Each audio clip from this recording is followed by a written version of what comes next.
Assalamualaikum warahmatullahi wabarakatuh. Perkenalkan, saya Nurhedi Fitria.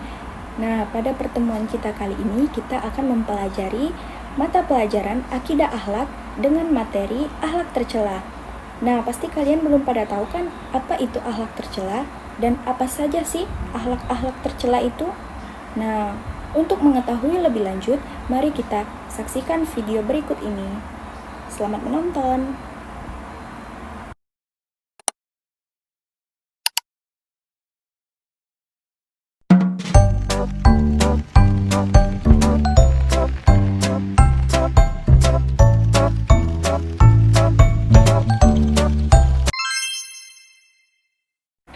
Baiklah teman-teman, pada hari ini kita akan membahas tentang materi akhlak tercela.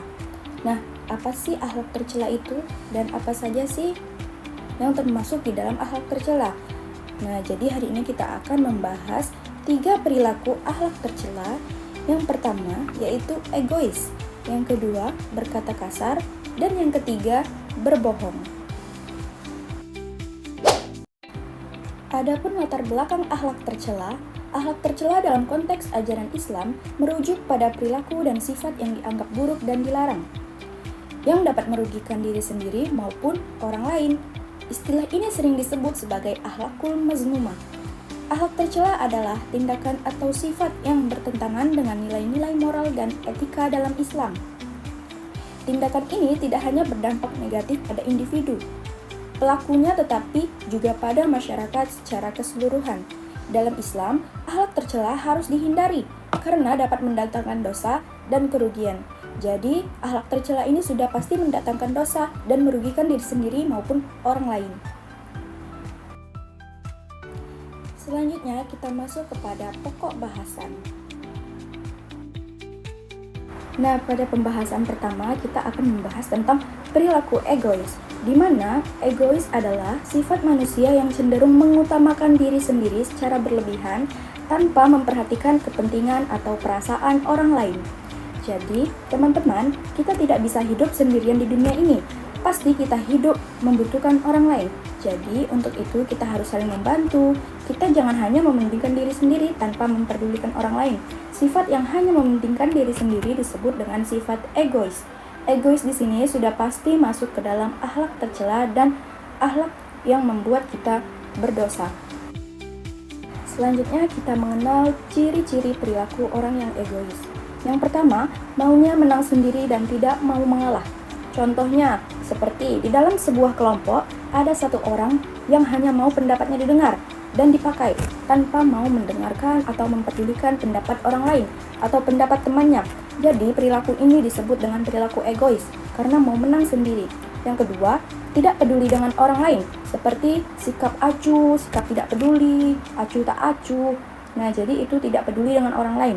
Yang ketiga, sering menyakiti hati orang lain. Sama dengan seperti tidak mau mendengarkan pendapat temannya, tidak mau mendengar masukan temannya, jadi sering menyakiti hati temannya. Yang keempat, tidak mau dinasihatin. Nah, sama seperti tadi, tidak mau mendengarkan pendapat orang lain, masukan orang lain. Nah, yang kelima, tidak suka menolong orang lain. Jadi jika ada seorang yang kesusahan, dia tidak mau menolong. Nah, jadi itulah ciri-ciri orang yang egois. Orang yang egois akan dibenci oleh orang lain sehingga ia tidak mempunyai banyak teman. Dan orang yang egois akan kesulitan mendapatkan bantuan dari orang lain maupun temannya. Jadi untuk itu cara menghindari sifat egois, yang pertama, membiasakan diri untuk mengalah demi kebaikan. Contohnya seperti generasi sandwich. Seseorang yang mungkin rela bekerja terus-menerus atau mengorbankan waktu pribadi untuk menafkahi keluarganya. Yang kedua, menjauhi sifat marah, iri, dan dengki. Jadi, selalu bersyukur atas apa yang diberikan oleh Allah Subhanahu wa Ta'ala. Yang ketiga, mau belajar mendengarkan pendapat teman. Jadi, kalau teman memberikan pendapat, harus kita dengarkan. Sebisa mungkin kita contohkan apa yang teman berikan. Yang keempat, mau belajar membantu orang lain.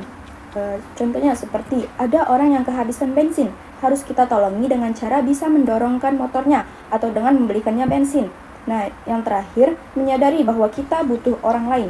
Jadi, kita hidup di dunia ini pasti membutuhkan orang lain. Kita tidak bisa hidup sendiri. Contohnya, ketika lagi ujian di kelas, kita tiba-tiba pena kita macet atau tidak mau keluar tintanya. Kan tidak mungkin kita mau ke fotokopi untuk membeli pena.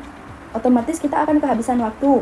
Jadi, maka dari itu pasti kita membutuhkan bantuan teman dengan meminjam pena teman yang ada di kelas atau di sebelah kita. Nah, jadi untuk itu teman-teman kita harus menjauhi ciri-ciri sifat egois dan menghindari sifat egois. Selanjutnya kita akan membahas tentang perilaku berkata kasar.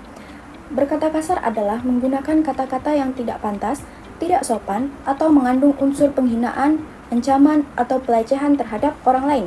Contohnya caci maki, umpatan, cemoohan, hinaan, atau ungkapan kemarahan. Berkata kasar sering terjadi pada anak usia menjelang remaja.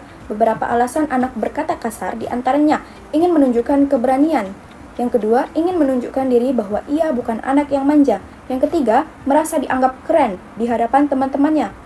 Dan yang terakhir, agar menjadi bagian dari pergaulan, merasa stres ataupun frustasi. Sebagaimana di dalam Al-Quran surat Al-Humazah ayat 1 yang berbunyi, Bismillahirrahmanirrahim, Wailun likulli humazatil lumazah, yang artinya, celakalah bagi setiap pengumpat lagi pencela. Allah Subhanahu wa Ta'ala sangat melarang orang yang mengumpat, yaitu orang yang mengucapkan kata-kata keji atau kotor dan kata-kata mencela kepada orang lain. Rasulullah Shallallahu Alaihi Wasallam mengajarkan, barang siapa yang beriman kepada Allah di hari akhir, maka berkatalah yang baik atau diam. Hadis riwayat Bukhari. Jadi, Muslim yang baik tidak akan mengucapkan kata-kata yang kotor atau kasar. Selanjutnya kita masuk ke contoh orang yang berkata kasar. Yang pertama, memanggil orang dengan berteriak seperti "woi". Nah, itu tidak boleh. Jadi kita harus memanggilnya dengan lemah lembut dan memanggil namanya. Yang kedua, menyebut orang dengan nama hewan atau benda lain yang menjijikkan. Jadi di sini tidak perlu ibu contohkan ya. Nah, yang ketiga, mencela, menghina, melaknat atau menyumpahi dan memfitnah orang. Nah, jadi ini contoh orang yang berkata kasar, sering mencela, membuli, mengejek. Nah, itu tidak boleh. Nah, yang terakhir, membisikkan ke telinga teman tentang keburukan orang lain. Jadi membicarakan keburukan orang lain kepada temannya.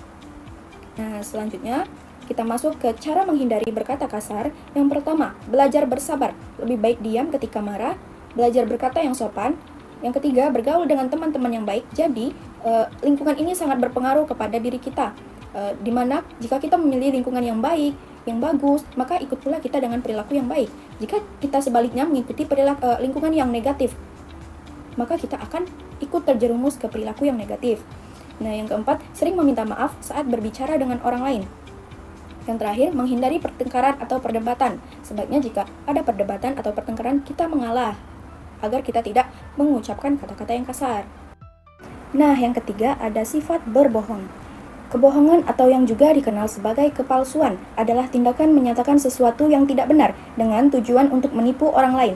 Kebohongan bisa terjadi dalam berbagai bentuk, baik dalam komunikasi lisan maupun tertulis, dan seringkali dilakukan untuk menjaga reputasi, menghindari hukuman, atau melindungi perasaan seseorang. Allah Subhanahu wa Ta'ala melarang kita berkata kasar dan juga berbohong. Allah Subhanahu wa Ta'ala berfirman dalam Al-Quran surat Az-Zumar ayat 3 yang artinya, sesungguhnya Allah tidak memberi petunjuk pada orang pendusta dan sangat ingkar. Rasulullah Shallallahu Alaihi Wasallam juga mengingatkan bahwa dusta atau bohong akan membawa kita ke perbuatan durhaka, sedangkan perbuatan durhaka akan membawa pendusta ke neraka. Bahkan, Imam Bukhari tidak percaya pada pendusta sekalipun kepada binatang. Jika seseorang berbohong sekali, maka akan diikuti kebohongan berikutnya. Begitupun seterusnya, sampai ia dikenal sebagai pembohong. Maka, berhati-hatilah dalam berkata, jauhin berkata bohong, berkatalah jujur sekalipun terasa berat. Sebab, kejujuran akan membawa kebaikan dan kebaikan akan membawa ke surga. Nah, selesai sudah pembelajaran kita pada hari ini tentang akhlak tercela. Semoga kita semua mendapatkan ilmu yang bermanfaat dan bisa menerapkan apa yang sudah Ibu jelaskan tadi. Sebelum menutup pembelajaran kita pada hari ini, Ibu mau sedikit pantun nih. Dari Irian Banyak Cendrawasih. Cakep. Roti mengembang diberi ragi. Cakep. Cukup sekian, terima kasih. Semoga esok berjumpa lagi. Sekian, terima kasih. Wassalamualaikum warahmatullahi wabarakatuh.